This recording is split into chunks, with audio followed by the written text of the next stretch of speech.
ಆತ್ಮೀಯ ಬಂಧುಗಳೇ, ಶ್ರೀಮದ್ ಭಗವದ್ಗೀತೆ ತತ್ವ ವಿವೇಚನೆ ಟೀಕಾ ಅಧ್ಯಾಯ 4 ಜ್ಞಾನಕರ್ಮ ಸನ್ಯಾಸ ಯೋಗ. ಇದರಿಂದ 28ನೇ ಶ್ಲೋಕವನ್ನು ನಾವು ತಿಳ್ಕೊಳ್ತಾ ಇದ್ವಿ. ಓದ ಭಾಗದಲ್ಲಿ ನಾವೇನು ತಿಳ್ಕೊಂಡ್ವಿ? ಕೆಲವರು ದ್ರವ್ಯಕ್ಕೆ ಸಂಬಂಧವಾದಂತಹ ಯಜ್ಞವನ್ನು ಮಾಡುವಂಥವರಿದ್ದಾರೆ. ಇನ್ನೂ ಬೇಕಾದಷ್ಟು ಜನರು ತಪಸ್ಸು ರೂಪವಾದಂತಹ ಯಜ್ಞವನ್ನು ಮಾಡುವಂಥವರಿದ್ದಾರೆ. ಇನ್ನೂ ಕೆಲವು ಪುರುಷರು ಅಷ್ಟಾಂಗ ಯೋಗ ರೂಪಿ ಯಜ್ಞವನ್ನು ಮಾಡುವಂಥವರಿದ್ದಾರೆ. ಇನ್ನೂ ಕೆಲವರು ಅಹಿಂಸಾದಿ ತೀಕ್ಷ್ಣ ವ್ರತಗಳಿಂದ ಕೂಡಿರುವಂಥವರಾಗಿ ಅವ್ರೇನು ಮಾಡ್ತಾರೆ, ಸ್ವಾಧ್ಯಾಯ ರೂಪಿ ಜ್ಞಾನ ಯಜ್ಞವನ್ನು ಮಾಡುವಂಥವರಿದ್ದಾರೆ. ಈ ರೀತಿ ಬೇರೆ ಬೇರೆ ರೀತಿಯಲ್ಲಿ ಯಜ್ಞಗಳನ್ನು ಮಾಡುವಂಥವರಿದ್ದಾರೆ ಅನ್ನೋದ್ರ ಬಗ್ಗೆ ಹೇಳಿದ್ರು. ಈಗ ಈ ಪ್ರಶ್ನೆಗಳು ಎಷ್ಟು ಚೆನ್ನಾಗಿದೆ ಮತ್ತು ಯಾಕೆ ನಮಗೆ ಇದು ತುಂಬ ಇಂಪಾರ್ಟೆಂಟ್ ಆಗಿ ನಮ್ಗೆ ಅನ್ನಿಸ್ತಾ ಇದೆ ಅಂತಂದರೆ, ನನಗೆ ಆ ರೀತಿ ಅನ್ನಿಸ್ತಾ ಇದೆ. ಯಾಕೆ ಅಂತಂದರೆ ನೋಡಿ, ಇಲ್ಲಿ ದ್ರವ್ಯ ಯಜ್ಞ ತಪೋಯಜ್ಞ ಅಂತೆಲ್ಲ ಹೇಳಿದ್ರು. ಆದರೆ ಪ್ರಶ್ನೆಗಳು ಮುಖಾಂತರ ಕೇಳಿದಾಗ, ಈಗ ದ್ರವ್ಯ ಯಜ್ಞ ಅಂತಂದಿದ ತಕ್ಷಣ ನಮ್ಮ ಮನಸ್ಸಲ್ಲೂ ಒಂದು ಪ್ರಶ್ನೆ ಬರುತ್ತೆ. ಏನು ದ್ರವ್ಯ ಯಜ್ಞ ಅಂತಂದರೆ ಬರೀ ಹಣ ಕೊಡೋದಾ ಅಂತ ಅನಿಸುತ್ತಲ್ವಾ? ಸೊ ಅದಕ್ಕೆ ಇಲ್ಲಿ ಪ್ರಶ್ನೆ ಕೇಳಿ ಅವರು ಉತ್ತರವನ್ನು ಕೊಡ್ತಾ ಇದ್ದಾರಲ್ಲ, ನಮ್ಮ ಮನಸ್ಸಿಗೆ ಈ ಪ್ರಶ್ನೆ ಬರಬಹುದು ಅಂತ ಪ್ರಶ್ನೆ ಕೇಳ್ತಾ ಇದ್ದಾರಲ್ಲ, ಅದರಿಂದ ನಾವು ಇದನ್ನು ತಿಳ್ಕೊಳ್ಳೋದಕ್ಕೆ ಇನ್ನೂ ಈಸಿ ಆಗ್ತಾ ಇದೆ. ಆಯಿತಾ? ಈಗ ದ್ರವ್ಯ ಯಜ್ಞ ಅಂತಂದರೆ ಏನು ಅನ್ನೋ ಪ್ರಶ್ನೆ ಕೇಳಿದಾಗ ಅದ್ರ ಬಗ್ಗೆ ಡೀಟೇಲ್ ಆಗಿ ವಿವರಣೆ ಮಾಡಿ ಹೇಳಿದಾಗ ನಮಗೂ ಕೂಡ ಅದು ಈಸಿಯಾಗಿ ಅರ್ಥ ಆಗುತ್ತೆ. ಸೊ ಇಲ್ಲಿ ಪ್ರಶ್ನೆ ಏನು ಕೇಳ್ತಾ ಇದ್ದಾರೆ? ದ್ರವ್ಯ ಸಂಬಂಧಿ ಯಜ್ಞ ಇದೆಯಲ್ಲ, ಅದು ಯಾವ ಕ್ರಿಯೆಯ ಬಗ್ಗೆ ಹೇಳ್ತಾ ಇರೋದು? ಏನನ್ನ ಮಾಡಿದ್ರೆ ಅದು ದ್ರವ್ಯ ಯಜ್ಞ ಅಂತ ಆಗುತ್ತೆ, ಮತ್ತು ಇದನ್ನು ಮಾಡುವಂಥ ಅಧಿಕಾರ ಯಾರಿಗಿದೆ, ಮತ್ತು ಇಲ್ಲಿ ದ್ರವ್ಯ ಯಜ್ಞ ಅನ್ನುವಂಥದ್ದು ಪದ ಪ್ರಯೋಗ ಮಾಡಿದಾರಲ್ಲ, ಅದಕ್ಕೆ ಅರ್ಥ ಏನು ಅಂತ ಪ್ರಶ್ನೆ ಮಾಡಿದ್ದಾರೆ.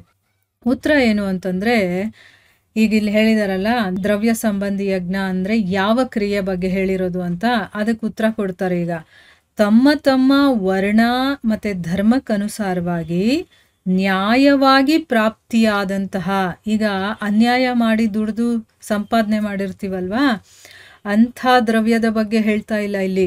ನ್ಯಾಯವಾಗಿ ಕಷ್ಟಪಟ್ಟು ನೀನು ಕೆಲಸ ಮಾಡಿ ಅದರಿಂದ ಬಂದಿರುತ್ತಲ್ಲ ದ್ರವ್ಯ ಅಂತಂದರೆ ಹಣ. ಹಣದಿಂದ ನಾವು ಏನು ಬೇಕಾದರೂ ಕೊಂಡ್ಕೋಬೋದು, ಆ ವಸ್ತುಗಳು ಅಂತ. ಆಯಿತಾ? ಹಣ ಮತ್ತು ವಸ್ತುಗಳು, ನಾನಿಲ್ಲಿ ಹಣ ಅಂತ ಹೇಳ್ತೀನಿ. ಆ ಹಣ, ಈಗ ನಾವು ಕಷ್ಟಪಟ್ಟು ಕೆಲಸ ಮಾಡ್ತೀವಿ, ಅದಕ್ಕೆ ದುಡಿಮೆ ಬಂದಿರುತ್ತೆ ನನಗೆ. ಆ ದುಡಿದು ಸಂಪಾದನೆ ಮಾಡಿರುವಂತಹ ದುಡ್ಡನ್ನು ನಾವು ಮಮತೆ, ಆಸಕ್ತಿ ಮತ್ತು ಫಲೇಚ್ಛೆಗಳನ್ನು ತ್ಯಾಗ ಮಾಡಿ, ಅಂದರೆ ಈಗ ನಾವು ಈ ತಪ್ಪುಗಳನ್ನೆಲ್ಲ ಮಾಡ್ತೀವಿ. ಅದಕ್ಕೋಸ್ಕರ ನಾನು ದಾನ ಮಾಡ್ತಾಯಿದ್ದೀನಿ, ನಾನು ಧರ್ಮ ಮಾಡ್ತಾಯಿದ್ದೀನಿ, ನಾನು ಬೇರೆಯವ್ರಿಗೋಸ್ಕರ ಇದು ಕಟ್ಟಿಸ್ದೆ ಅದು ಕಟ್ಟಿಸ್ದೆ ಏನೇನೋ ಹೇಳ್ತಿರ್ತೀವಲ್ವ ನಾವು. ಆದರೆ ನಮ್ಮಲ್ಲಿ ಒಳಗಡೆ ಏನಿರುತ್ತೆ, ಏನೋ ಒಂದು ಇಟ್ಕೊಂಡು ಮಾಡಿರ್ತೀವಿ ಅದನ್ನು ಮನಸ್ಸಲ್ಲಿ. ನಾನು ಇದು ಮಾಡಿದ್ರೆ ನನಗೆ ಇದು ಸಿಗುತ್ತೆ, ಅಥವಾ ನಾನು ಇದು ಮಾಡಿದ್ರೆ ನನಗೆ ಅದು ಸಿಗುತ್ತೆ, ಅಥವಾ ಆ ಒಂದು ವ್ಯಕ್ತಿಯಲ್ಲೋ ಅಥವಾ ಆ ಒಂದು ಇದರಲ್ಲೋ ಏನೋ ಒಂದು ಅಟ್ಯಾಚ್ಮೆಂಟ್ ಇರುತ್ತೆ ನನಗೆ, ಅದಕ್ಕೋಸ್ಕರ ಮಾಡಿರ್ತೀನಿ. ಆಸಕ್ತಿ ಇರುತ್ತೆ, ಅದಕ್ಕೋಸ್ಕರ ಮಾಡಿರ್ತೀನಿ. ಆ ರೀತಿ ಯಾವುದೂ ಇರಬಾರ್ದು ಅಂತ ಇಲ್ಲಿ ಹೇಳ್ತಾ ಇದ್ದಾನೆ. ಎಷ್ಟು ಚೆನ್ನಾಗಿ ಆನ್ಸರ್ ಕೊಟ್ಟಿದ್ದಾರೆ ನೋಡಿ ಇಲ್ಲಿ. ತಮ್ಮ ತಮ್ಮ ವರ್ಣಕ್ಕೆ ಧರ್ಮಕ್ಕೆ, ನಮ್ಮ ವರ್ಣ ಮತ್ತು ನಮ್ಮ ಧರ್ಮವನ್ನು ಬಿಟ್ಟು ಕೂಡ ನಾವು ಹೋಗೋ ಹಾಗಿಲ್ಲ. ಆಯಿತಾ? ನಮ್ಮ ವರ್ಣ ನಮ್ಮ ಆಶ್ರಮದ ಒಳಗಡೆ ಏನು ಮಾಡಬೇಕು ಅದನ್ನು ಮಾಡಬೇಕು. ಅದನ್ನು ಮಾಡಬೇಕಾಗಿರುವಂತಹ ದ್ರವ್ಯ ಕೂಡ ನಾವು ಕಷ್ಟಪಟ್ಟು ಸಂಪಾದನೆ ಮಾಡಿ, ಕಷ್ಟಪಡಲಿಲ್ಲ ಅಂದರೂ ಪರವಾಗಿಲ್ಲ, ನ್ಯಾಯಯುತವಾಗಿ ನಾವು ಸಂಪಾದನೆ ಮಾಡಿರುವಂಥದ್ದಾಗಿರಬೇಕು. ಅದನ್ನು ಮಮತೆ, ಆಸಕ್ತಿ, ಫಲದ ಇಚ್ಛೆಗಳು ಇಲ್ಲದೆ ಯಥಾಯೋಗ್ಯ, ನನ್ನ ಕೈಯಲ್ಲಾದಷ್ಟು, ಕೈ ಮೀರಿ ಮಾಡಬೇಕು ಅಂತ, ನನ್ನ ಯೋಗ್ಯತೆಗೆ ಮೀರಿ ಮಾಡಬೇಕು ಅಂತ ಎಲ್ಲೂ ಹೇಳಿಲ್ಲ. ನಾನು 100 ರೂಪಾಯಿ ದುಡಿತಾ ಇದ್ದೀನ, ಅದರಲ್ಲಿ 10 ರೂಪಾಯಿ ಮಾಡಬೇಕು. ನಾನು 1000 ರೂಪಾಯಿ ದುಡಿತಾ ಇದ್ದೀನ, ನಾನು 100 ರೂಪಾಯಿ ಅಷ್ಟು ಮಾಡಬೇಕು. ನಾನು 1000 ರೂಪಾಯಿ ದುಡಿತಾ ಇದ್ದು ನಾನು 2000 ರೂಪಾಯಿ ಅಷ್ಟು ನಾನು ದಾನ ಧರ್ಮ ಮಾಡಬೇಕು ಅಂತಂದರೆ ಯಾರೂ ಹೇಳಿಲ್ಲ ಆ ರೀತಿ. ಯಥಾಯೋಗ್ಯ ಅಂತ ಹೇಳಿದ್ದಾರೆ. ಮೇನ್ ಏನು ಅಂದರೆ ಮನಸ್ಸಲ್ಲಿ ಆಸಕ್ತಿ ಅದು ಇದು ಎಲ್ಲ ಇರಬಾರ್ದು.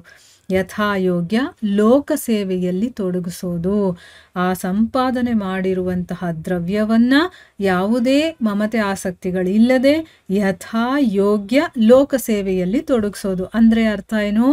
ಮೇಲೆ ಹೇಳಿದ ಭಾವದಿಂದ, ಈಗ ಮೇಲ್ಗಡೆ ಇಷ್ಟೊತ್ತು ನಾವು ಏನೇನೆಲ್ಲ ಹೇಳಿದ್ವೋ ವರ್ಣ ಧರ್ಮಕ್ಕನುಸಾರವಾಗಿ ಆಸಕ್ತಿ ಫಲಾಪೇಚ್ಛೆಗಳನ್ನು ತ್ಯಜಿಸಿ ಯಥಾ ಯೋಗ್ಯ ರೀತಿಯಲ್ಲಿ ಕೆರೆ, ಬಾವಿ, ಇನ್ನು ದೇವಸ್ಥಾನಗಳನ್ನು, ಧರ್ಮಶಾಲೆಗಳನ್ನು ಇಂಥದನ್ನೆಲ್ಲ ಕಟ್ಸೋದು, ಮತ್ತು ಹಸದಿರೋ ಅಂಥವ್ರು, ಅನಾಥರು, ರೋಗಿಗಳು, ದುಃಖಿಗಳು, ಅಸಮರ್ಥರು ಯಾರಿರ್ತಾರೋ ಅಂಥವ್ರು, ಮತ್ತು ಭಿಕ್ಷುಕರು ಇರ್ತಾರಲ್ಲ ಅಂಥ ಮನುಷ್ಯರ ಯಥಾವಶ್ಯಕವಾಗಿ ನಾವು ಅವರಿಗೆ ಅನ್ನ, ವಸ್ತ್ರ, ನೀರು, ಔಷಧಿ, ಪುಸ್ತಕ ಈ ರೀತಿ ಯಾವುದಾದ್ರೂ ಒಂದು ರೀತಿಯಲ್ಲಿ ನಾವು ಅವರಿಗೆ ಸೇವೆಯನ್ನು ಮಾಡೋದು ಇದು. ಮತ್ತೆ ವಿದ್ವಾನ್, ತಪಸ್ವಿ, ವೇದಪಾಠಿ, ಸದಾಚಾರಿ ಬ್ರಾಹ್ಮಣರಿಗೆ, ಯಾಕಂದರೆ ಅವರು ವಿದ್ವಾಂಸರಾಗಿರ್ತಾರೆ, ತಪಸ್ವಿಗಳು, ವೇದಗಳನ್ನು ಹೇಳ್ಕೊಡುವಂಥವ್ರು, ಒಳ್ಳೆ ಆಚಾರ ಇರುವಂಥವ್ರು, ಯಾಕಂದರೆ ಅವರು ದುಡಿಯೋ ಹಾಗಿಲ್ಲ ಬ್ರಾಹ್ಮಣರು. ಅದಕ್ಕೋಸ್ಕರ ಅಂಥವರಿಗೆ ನಾವು ಗೋವು, ಭೂಮಿ, ವಸ್ತ್ರ,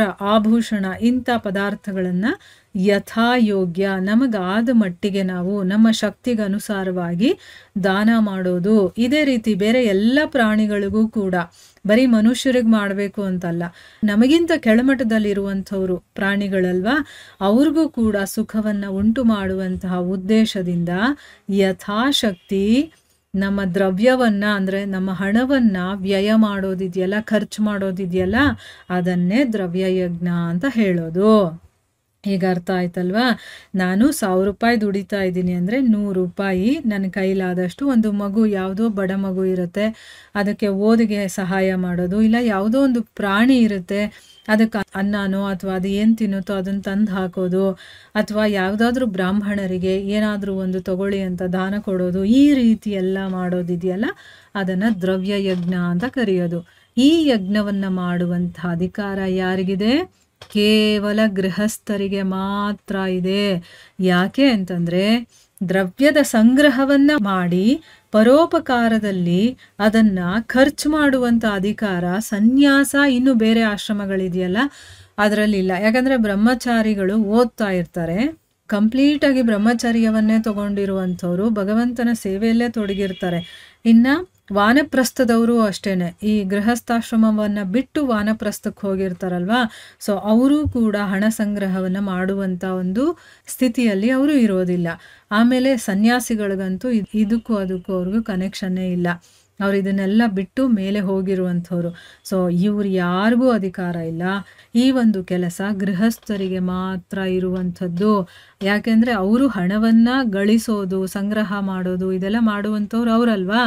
ಸೊ ತಾವು ಗಳಿಸಿರುವಂತಹದ್ದನ್ನು ಮತ್ತು ತಾವು ಇಟ್ಕೊಂಡಿರೋದನ್ನು ಬೇರೆಯವರ ಅಂದರೆ ಪರೋಪಕಾರದಲ್ಲಿ ಅದನ್ನು ಖರ್ಚು ಮಾಡುವಂಥ ಅಧಿಕಾರ ಅವ್ರಿಗೆ ಮಾತ್ರ ಇರುವಂಥದ್ದು.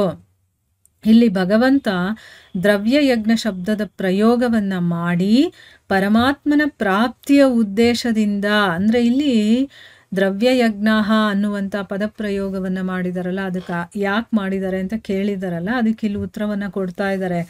ಈಗ ನಾವು ದ್ರವ್ಯಯಜ್ಞವನ್ನು ಮಾಡ್ತಿರ್ತೀವಿ, ಆದರೆ ಮನಸ್ಸಲ್ಲಿ ಯಾವ ಉದ್ದೇಶ ಇರಬೇಕು ಹೇಳಿ?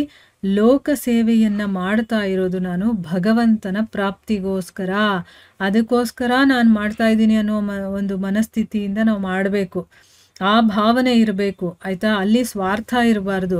ಪರಮಾತ್ಮನ ಪ್ರಾಪ್ತಿಯ ಉದ್ದೇಶವನ್ನು ಇಟ್ಕೊಂಡು ಲೋಕ ಸೇವೆಯಲ್ಲಿ ನನ್ನ ಹತ್ರ ಇರುವಂತಹ ಹಣವನ್ನು ತೊಡಗಿಸೋದಕ್ಕೆ ಅದು ನಿಸ್ವಾರ್ಥ ಭಾವದಿಂದ ನಾನು ಕೆಲಸ ಮಾಡ್ತೀನಲ್ಲ, ಅದೂ ಕೂಡ ಯಜ್ಞಾರ್ಥ ಕರ್ಮ ಮಾಡುವಂತಹ ಆ ಒಂದು ಕ್ಯಾಟಗರಿಯಲ್ಲೇ ಅದು ಬರುತ್ತೆ ಅನ್ನುವಂಥದ್ದನ್ನು ಹೇಳೋದಕ್ಕೋಸ್ಕರ ಇಲ್ಲಿ ದ್ರವ್ಯಯಜ್ಞ ಅಂತ ಹೇಳಿರೋದು.